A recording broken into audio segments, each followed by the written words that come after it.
How to fix orange hair. Make your own purple toner at home. You'll need a moisturizing conditioner of your choice. These don't have to be expensive, just as long as they are white in color.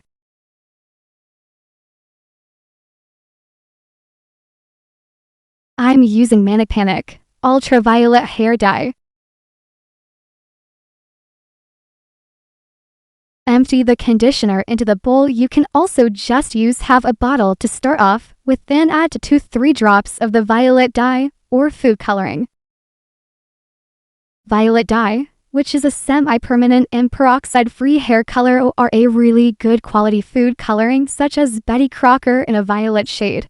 Stir very well and add more if you feel the purple isn't deep enough for you. If your hair color is very yellow or orange, you may need to add another drop or 2. How to use. While in the shower, apply a good size depending on the length and thickness of your hair amount of the purple shampoo or purple toner onto wet hair. Massage into wet hair in slow, circular motions as if you were using regular.